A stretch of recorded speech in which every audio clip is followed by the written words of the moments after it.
Shalom, selamat pagi saudara-saudariku yang terkasih di dalam Tuhan. Pertama-tama saya ucapkan terima kasih kepada Pak Titus selaku gembala di GKI Kana ini yang telah memberi kesempatan kepada saya untuk menyampaikan firman Tuhan di pagi hari ini. Sebelumnya, mari kita berdoa. Tuhan, terima kasih buat kasih-Mu yang tak pernah habis di dalam hidup kami. Kalau sebentar kami akan mendengarkan firman-Mu, urapi hamba-Mu yang akan menyampaikan kebenaran firman-Mu. Layakkan hamba-Mu ya Tuhan untuk menyampaikan pesan-Mu untuk jemaat di GKI Kana ini, supaya mereka dibangun dan diteguhkan untuk semakin mengasihi Engkau serta hidup di dalam kebenaran-Mu.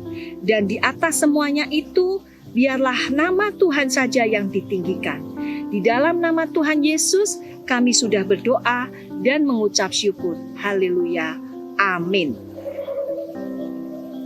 Saudara-saudariku yang kukasihi di dalam Tuhan, dalam hidup kita ini tidak bisa tidak selalu berkaitan dengan dikasihi dan mengasihi. Dikasihi dan mengasihi itu merupakan satu kebutuhan buat setiap kita. Amin. Jika kita maunya cuma dikasihi, tapi kita nggak mau mengasihi, tentunya kita akan menjadi orang yang egois. Kalau kita bisa mengasihi ini, karena kita sudah lebih dahulu dikasihi Tuhan. Betul ya? Nah, firman Tuhan bilang begini, kita dapat mengasihi karena Allah lebih dahulu mengasihi. Pagi hari ini kita mau belajar sama-sama tentang mengasihi Tuhan. Khotbah di pagi hari ini saya beri judul, Do You Love Me? Mengasihi Tuhan sangat penting bagi kita. Benarkah? Mari kita buka bersama di Yohanes 21 ayat ke-15 sampai 17. Saya akan bacakan buat saudara. Sesudah sarapan, Yesus berkata kepada Simon Petrus, Simon, anak Yohanes, apakah engkau mengasihi aku lebih daripada mereka ini? Jawab Petrus kepadanya, benar Tuhan, engkau tahu bahwa aku mengasihi engkau. Kata Yesus kepadanya, gembalakanlah domba-dombaku.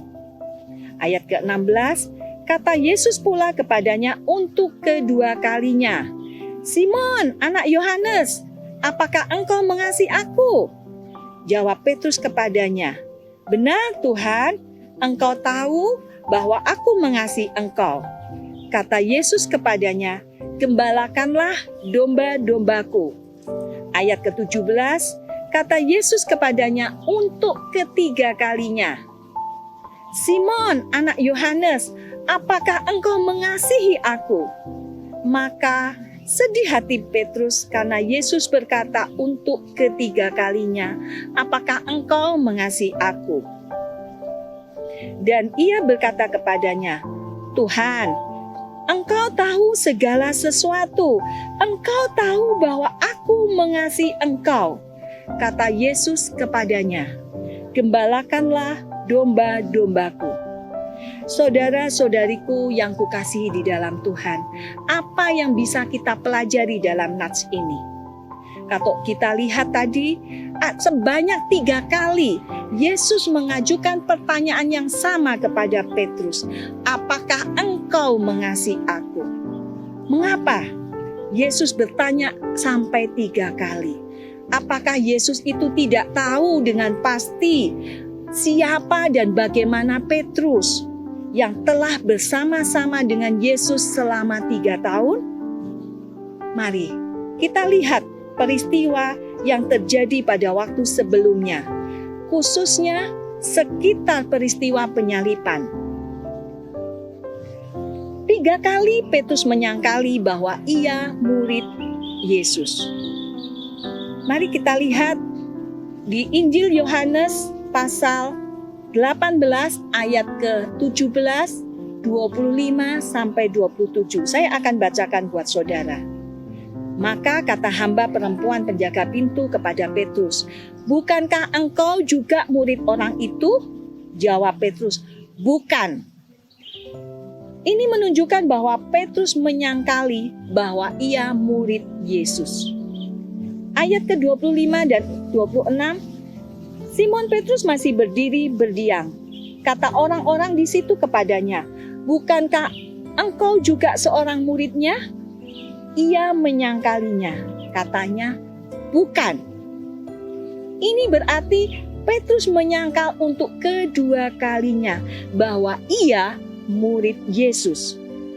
Ayat ke-26 mengatakan, kata seorang hamba imam besar, seorang keluarga dari hamba yang telinganya dipotong Petrus, "Bukankah engkau kulihat di taman itu bersama-sama dengan dia?" Maka Petrus menyangkalnya pula, dan ketika itu berkokoklah ayam. Petrus mengalami ketakutan saat Yesus harus ditangkap dan menjalani peradilan sesat. Ia takut kalau ia dikait-kaitkan dengan Yesus yang saat itu posisi ditangkap. Bagaimana dengan kita? Apakah kita punya keberanian untuk menunjukkan status iman kita bahwa kita itu anak Tuhan? Atau kita mencoba menyamarkan diri dengan berlaku seolah-olah kita seperti anak dunia? Atau jangan-jangan kita juga malu mengakui bahwa Yesus itu adalah Tuhan dan Juru Selamat kita? Nah saudara, pada satu kesempatan tidak lama sebelum peristiwa penyangkalan itu terjadi, Petrus dengan lantangnya berkata bahwa ia akan setia kepada Yesus sampai mati. Mari kita buka bersama di Matius 26 ayat ke-33 dan 35. Saya akan bacakan buat saudara. Petrus menjawabnya, "Biarpun mereka semua tergoncang imannya karena engkau, aku sekali-kali tidak." Ayat ke-35, kata Petrus kepadanya, "Sekalipun aku harus mati bersama-sama engkau, aku takkan menyangkal engkau." Semua murid yang lain pun berkata demikian juga. 2 kali Petrus meyakinkan Yesus bahwa ia tidak akan tergoncang imannya. Ia akan tetap setia, bahkan sampai mati. Wow, luar biasanya saat itu Petrus. Tapi faktanya bagaimana? Petrus menyangkali Yesus sampai 3 kali. Dan para murid yang lain pun pada kabur semua. Yesus dibiarkan sendirian menghadapi pengadilan saat itu. Sebetulnya saudara, semua murid juga sama seperti Petrus. Tapi hanya Petrus yang dengan gagah berkata demikian. Saudaraku yang kukasihi di dalam Kristus, hal mengasihi Tuhan ini dianggap sebagai sesuatu hal yang penting bagi Yesus, juga tentunya bagi kita.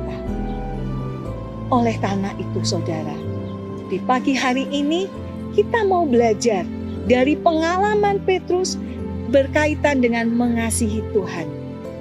Kalau hari ini Tuhan bertanya kepada saudara, "Do you love me?" Atau apa yang akan saudara katakan? "Tuhan, aku mengasihimu Tuhan." Atau saudara bilang, "Tuhan, aku masih belum bisa loh mengasihi engkau. Posisiku loh, aku seringkali menyakitimu. Aku seringkali mendukakanmu Tuhan. Aku belum bisa mengasihimu dengan sungguh-sungguh." Statement apa yang engkau akan katakan kepada Yesus kalau Yesus berkata saat ini, "Do you love me?" Saudaraku yang terkasih di dalam Tuhan, 3 kali Yesus menanyakan hal yang sama kepada Petrus. Kalau kita pelajari, bukankah Tuhan itu Maha Tahu? Yesus tahu kenapa mesti menanyakan kepada Petrus akan kasih Petrus kepada Tuhan. Apakah Yesus meragukan kasih Petrus kepadanya? Jawaban atas pertanyaan penting kepada Petrus saat itu menunjukkan apakah Petrus punya kasih yang mengabdi kepada Tuhan. Atau jangan-jangan Petrus putus asa karena ia sudah mengecewakan Tuhan. Petrus bukan seperti Yudas Iskariot yang tidak bisa memaafkan dirinya karena dia sudah mengecewakan Yesus, sudah menjual Yesus. Petrus bukan seperti itu. Kalau kita lihat lagi dari nas tadi, pada kali pertama Yesus berkata kepada Petrus, "Apakah engkau mengasihi aku lebih dari mereka ini? Lebih dari semua ini?" Ada kata frase lebih daripada mereka ini. Di terjemahan yang lain dituliskan daripada semua ini. Ini menunjukkan adanya satu pertanyaan yang menuntut Petrus untuk punya komitmen yang lebih utama kepada Yesus. Kasihnya kepada Kristus harus lebih utama dibandingkan kasih kepada yang lainnya. Hal ini mengingatkan Petrus akan komitmennya kepada Tuhan di masa sebelumnya. Perhatikan, Petrus tidak bisa menjawab pertanyaan Yesus. Mestinya Petrus kan bisa bilang dengan tegas, "Ya Tuhan, aku mengasihimu." Atau, "Aku belum bisa Tuhan, karena aku pernah menyakitimu, karena aku pernah mendukakan hatimu." Namun saat itu Petrus mengatakannya, "Aku mengasihimu dengan kasih persaudaraan, dengan kasih phileo." Kemudian Yesus bertanya untuk kedua kalinya. Tetapi kali ini Yesus tidak lagi memakai frase lebih daripada semua ini. Yesus mengurangi tuntutannya pada Petrus. Yesus hanya bertanya, "Apakah engkau mengasihi aku?" Ternyata Petrus menjawab hal yang sama, "Aku mengasihimu." Tetapi dengan kasih phileo. Petrus gak bisa lebih dari itu. Karena dia tahu dengan pasti bagaimana rasanya mengingkari satu komitmen yang hanya didorong oleh emosi sesaat. Ketika krisis itu tiba, ketika ujian itu tiba, komitmen yang karena emosi sesaat ini hilang. Tertutup oleh ketakutannya. Dan menyebabkan akhirnya Petrus menyangkali bahwa ia murid Yesus. Yesus gak menyerah begitu saja. Yesus sudah mengurangi tuntutannya. Akhirnya Yesus menggunakan kasih yang berbeda lagi. Kalau yang di pertama tadi dan kedua, Yesus menggunakan kasih yang kuat, kasih agape, kasih agapau, kasih yang sejati. Kasih agapo ini adalah kasih yang rasional. Artinya yang melibatkan kesadaran, melibatkan pemikiran dan kehendak. Namun Petrus menjawabnya, dia hanya mampu memberikan kepada Yesus hanya dengan kasih phileo. Kasih phileo ini, bicara phileo ini adalah kasih persaudaraan. Kasih yang dengan perasaan, yang melibatkan perasaan. Kalau perasaannya baik, ya tentunya mengasihi. Kalau perasaannya nggak baik, ya bisa jadi nggak mengasihi. Itu kasih phileo. Nah, Yesus bertanya untuk ketiga kalinya. Kali ini Yesus menggunakan kasih phileo seperti yang dimaui oleh Petrus, yang disanggupi oleh Petrus. Petrus kemudian menjawab dengan hati sedih, "Ya Tuhan, Engkau tahu bahwa aku mengasihimu dengan kasih persaudaraan, dengan kasih phileo." Perhatikan di ayat 17b, maka sedih hati Petrus karena Yesus berkata untuk ketiga kalinya. Saudaraku yang kukasihi di dalam Kristus, kesedihan Petrus adalah kesedihan seorang yang telah melakukan hal yang paling dibencinya dan tidak mengerjakan kebaikan yang ingin dilakukannya. Ternyata itu juga dialami oleh Rasul Paulus. Di dalam Roma 17 ayat ke-19 saya akan bacakan buat saudara. Sebab bukan apa yang aku kehendaki yaitu yang baik yang aku perbuat, melainkan apa yang tidak aku kehendaki yaitu yang jahat aku perbuat. Kenapa ya bisa melakukan hal-hal yang tidak dikehendaki? Di dalam ayat yang berikutnya, di ayat ke-20b dikatakan, adanya dosa yang diam di dalam aku. Jadi artinya adanya dosa, artinya bahwa setiap manusia, setiap daripada kita punya kecenderungan untuk berdosa. Ketakutan Petrus telah membuatnya melakukan apa yang dibencinya. Karena apa saudara? Fokus Petrus bukan kepada Yesus yang saat itu ditangkap. Harusnya dia bilang, oh betul dia tetap kuat karena dia percaya Yesus. Tapi enggak. Fokusnya Petrus saat itu adalah berfokus pada diri sendiri. Itu yang membuat nanti aku dilibatkan dalam kasus Yesus. Sehingga ketakutan itu membuat dia tidak bisa berpikir dengan jernih. Hati Petrus berduka dan terharu ketika melihat bahwa Yesus menerima Petrus apa adanya. Sekalipun di waktu yang lampau kasih Petrus kepadanya hanya sebatas perkataan, tidak dalam perbuatan.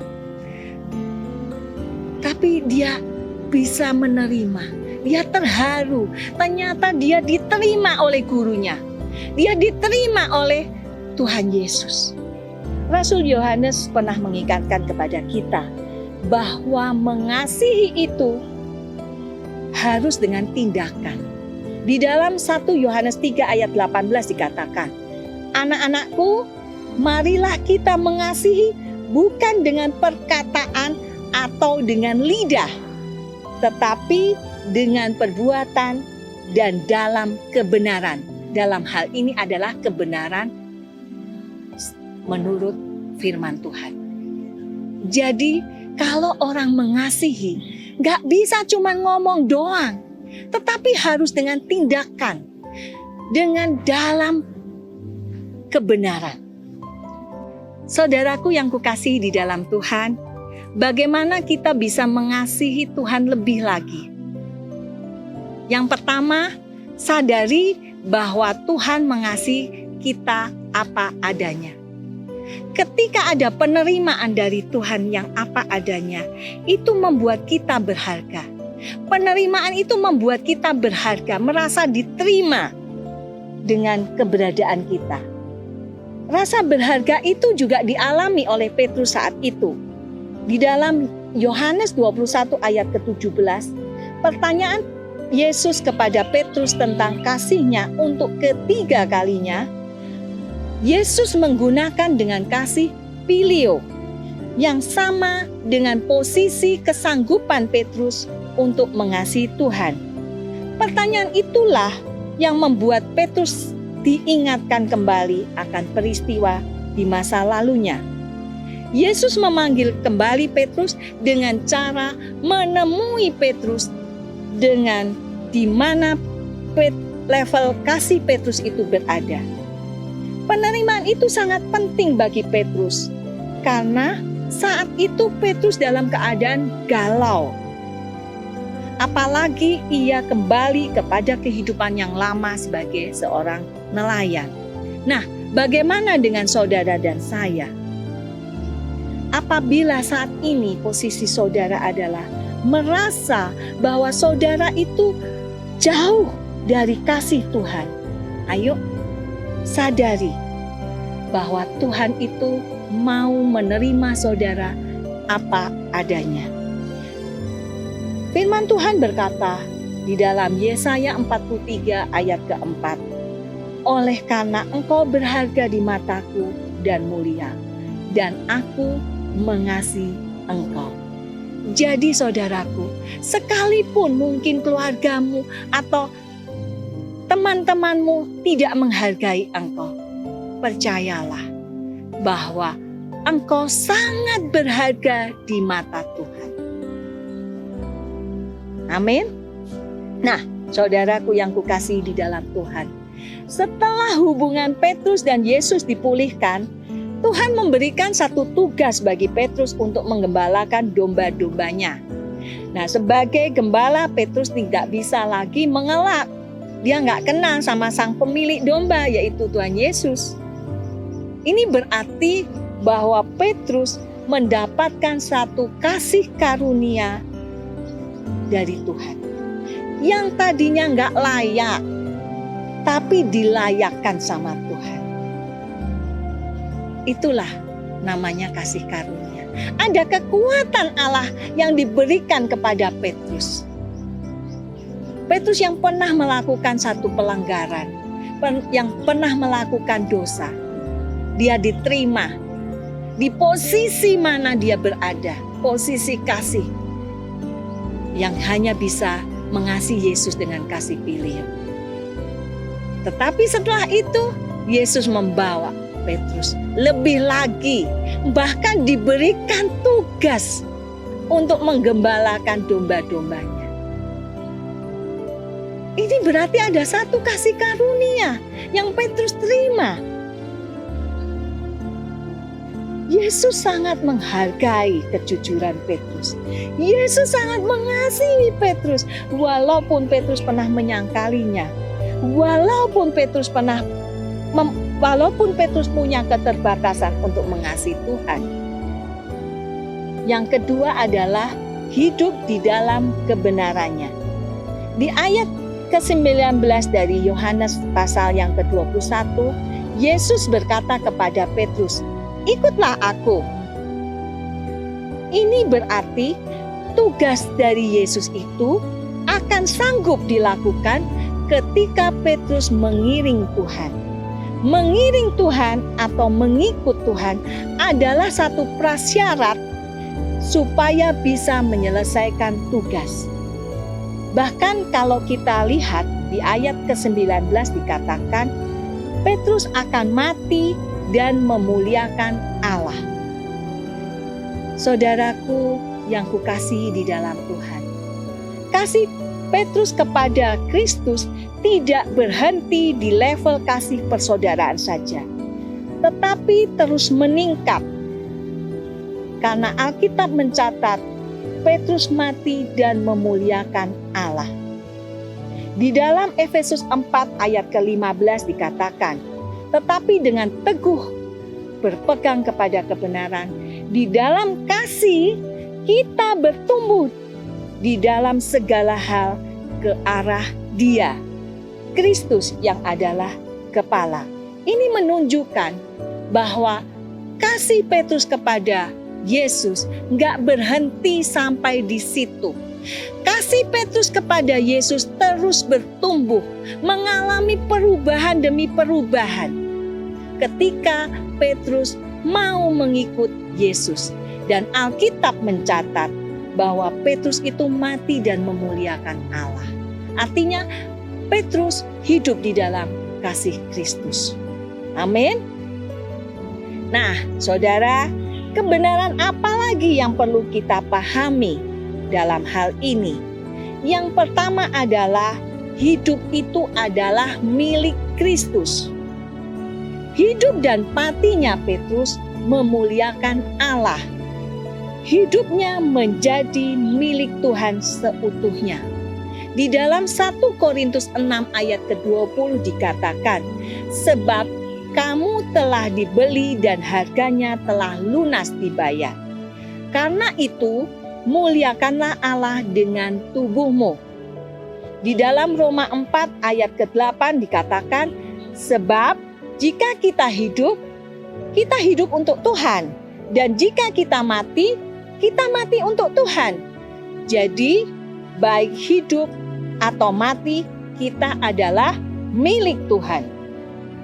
Rasul Paulus memberitahu kepada kita bahwa diri kita ini sudah dibeli dan dibayar lunas oleh pengorbanan Yesus dengan mati di kayu salib.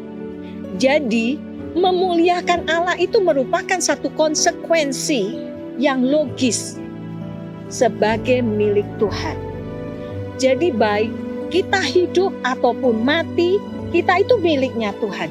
Kalau kita atau saudara masih diberi hidup sampai hari ini, ya ayo kita hidup untuk Tuhan. Jadi ayo kita jangan hidup semau gue. Beberapa orang mengatakan, ini kan hidupku ya, terserah aku dong. Ya oke lah, kalau dia belum percaya Tuhan. Tetapi kita sebagai orang yang percaya Tuhan, hidup kita bukan milik kita lagi, tetapi Kristus yang ada di dalam hidup kita. Jadi ya ayo kita nurut kepada Tuhan, Sang Pemilik hidup kita. Amin. Yang berikutnya, mengasihi Tuhan dan mengasihi sesama adalah satu perintah. Ulangan 6 ayat ke-5 mengatakan, kasihilah Tuhan Allahmu dengan segenap hatimu dan dengan segenap jiwamu dan dengan segenap kekuatanmu.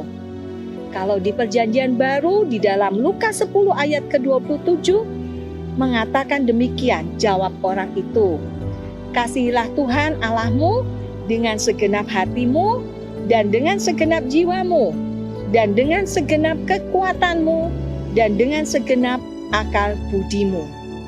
Dan kasihilah sesamamu manusia seperti dirimu sendiri. Ini berarti kita mengasihi karena Allah lebih dahulu mengasihi kita. Saudaraku yang kukasihi di dalam Tuhan, kalau kita bicara tentang kasih Allah kepada kita, gak perlu diragukan lagi. Kenapa? Karena Ia telah menyerahkan anaknya yang tunggal, supaya kita tidak binasa, melainkan kita beroleh hidup yang kekal. Amin. Namun, faktanya bagaimana? Seringkali tanpa kita sadari, kita meragukan kasih Tuhan. Benar atau betul? Kalau kita ngalami kesulitan, kita sering mengatakan, Tuhan, Engkau tahu nggak ya kalau aku ini sulit? Engkau di mana Tuhan? Apakah Engkau masih mengasihi aku Tuhan? Itu yang dialami Petrus. Fokusnya saat itu adalah pada diri sendiri. Fokusnya bukan pada Kristus. Jadi saudaraku, kalau kita diizinkan untuk mengasihi, karena itu perintah, ayo kita mengasihi dengan sungguh-sungguh kepada Tuhan. Karena Tuhan itu sudah begitu baiknya kepada kita. Markus 12 ayat ke-33 mengatakan, memang mengasihi Dia dengan segenap hati dan dengan segenap kekuatan dan juga mengasihi sesama seperti diri sendiri jauh lebih utama dari semua korban bakaran dan korban sembelihan. Apa artinya saudara? Yang terpenting sebetulnya adalah kita mengasihi Tuhan. Itu lebih utama daripada semua korban. Mungkin saat ini saudara bilang, aku loh sudah mengasihi Tuhan. Buktinya, aku sudah memberikan persembahan. Aku sudah mengembalikan perpuluhan. Aku sudah menabur bla bla bla bla di sini di sana. Aku berbuat baik. Tapi pertanyaannya, apakah engkau memberikan dengan tulus hati? Atau jangan-jangan kita memberikannya karena kita takut. Nanti takut gak diberkati. Nanti takut dimakan belalang pelahap. Kita melakukannya dengan gak hati tulus. Dengan gak melakukan karena kita mengasihi. Tetapi percayalah, orang yang mengasihi Tuhan pasti melakukan yang terbaik untuk Tuhan. Pasti memberikan karena Tuhan sudah memberkatinya lebih dulu. Amin. Jadi saudara, apakah kita sudah sungguh-sungguh mengasihi Allah? Orang yang mengasihi Allah pasti hidupnya berpegang teguh pada kebenaran. Hidup di dalam Allah menyenangkan hati Tuhan. Berarti kalau menyenangkan hati Tuhan, kita mengenal pribadinya, kita mengenal ajarannya. Orang yang mengasihi Tuhan, mengenal pribadinya, berarti dia punya hubungan baik dengan Tuhan. Punya hubungan intim dengan Tuhan lewat saat teduhnya, lewat doa-doanya. Orang yang mengerti ajarannya, berarti orang ini adalah orang yang rindu terus membaca, merenungkan firman Tuhan. Terus mencari wajah Tuhan, karena dia kangen dengan Tuhan. Itu adalah orang yang mengasihi Tuhan. 1 Yohanes 4 ayat ke-16 mengatakan, kita telah mengenal dan percaya akan kasih Allah kepada kita. Allah adalah kasih, dan barang siapa tetap berada di dalam kasih, ia tetap berada di dalam Allah, dan Allah di dalam dia. Jadi kasih itu bicara tentang hubungan. Ketika kita mengasihi Allah, bisa dipastikan kita nggak mengasihi dunia. Amin. Di dalam Matius 6 ayat ke-24 mengatakan bahwa kita nggak bisa mengabdi pada dua tuan. Kita hanya bisa memilih, kita mengasihi Allah atau mengasihi Mamon. Jadi mengasihi Allah itu perlu suatu totalitas. Nggak bisa setengah-setengah. Aku mau mengasihi Allah 70%. Nggak bisa, saudara. Kita mengasihi Allah itu total. Nggak bisa cuma separuh. Yang separuh lagi mengasihi Mamon. Nggak bisa, saudara. Nah, kalau di dalam 1 Yohanes 20 ayat 21 mengatakan demikian. Jikalau seorang berkata, aku mengasihi Allah, tapi ia membenci saudaranya, maka ia adalah pendusta. Karena barang siapa tidak mengasihi saudaranya yang dilihatnya, tidak mungkin ia mengasihi Allah yang tidak dilihatnya. Dan perintah ini kita terima dari Dia. Barang siapa mengasihi Allah, ia harus mengasihi saudaranya. Jadi di sini jelas bahwa mengasihi itu jelas dan lugas. Sejak perjanjian lama maupun perjanjian baru didengungkan dengan jelas. Bahkan Rasul Yohanes menambahkan bahwa adalah satu dusta apabila seseorang itu mengaku dia mengasihi Allah yang tidak dilihatnya secara fisik, tapi tidak mengasihi sesamanya atau saudaranya. Jadi sewaktu kita punya kasih yang besar sama Tuhan, sangatlah ironi kalau kita masih punya dendam kepada sesama. Artinya bahwa ketika kita mengasihi Tuhan, pasti kita terlepas dari luka hati, kepahitan, dendam, benci. Nah, saudara, bukti yang nyata dari mengasihi adalah memberi. Perhatikan kebutuhan sesamamu atau saudaramu. Beberapa waktu yang lalu saya membaca hasil tes rohani, karunia rohani di tempat ini, dan ternyata begitu banyak di antara saudara yang memiliki karunia memberi. Ayo, terus kembangkan dan dasarkan pemberian saudara itu dengan kasih Kristus yang murni. Aspek yang lain dari mengasihi adalah kesediaan kita untuk mengampuni sesama kita yang bersalah kepada kita. Memang saudara, mengampuni itu gak semudah ngomongnya. Enak, kalau ngomong sih gampang. Yang lakoni ini loh yang susah, katanya beberapa orang. Tetapi saudaraku yang kukasihi di dalam Tuhan, kalau kita ada kasih Kristus di dalam kita, Roh Kudus mengingatkan kita akan kasih Kristus, kita akan dimampukan untuk mengampuni orang yang bersalah kepada kita. Saudaraku yang dikasihi dalam Tuhan, untuk mengasihi Tuhan, kita butuh kasih karunia Tuhan. Kita butuh kekuatan Tuhan. Kenapa? Karena manusia itu terbatas. Ayo, mulailah kita mengasihi sekarang juga. Mari kita berdoa. Terima kasih Tuhan buat kebenaran yang telah Engkau sampaikan lewat hamba-Mu, yang mengingatkan kami akan kasih-Mu pada kami. Sehingga kami Engkau mampukan untuk mengasihi-Mu Tuhan dan mengasihi sesama kami. Berkati anak-anak-Mu pada hari ini dan sampai selama-lamanya dengan berkat di dalam nama Bapa, Putra, dan Roh Kudus. Terima kasih Tuhan. Dalam nama Tuhan Yesus kami sudah berdoa. Amin. Selamat hari Minggu. Tuhan Yesus memberkati. Shalom.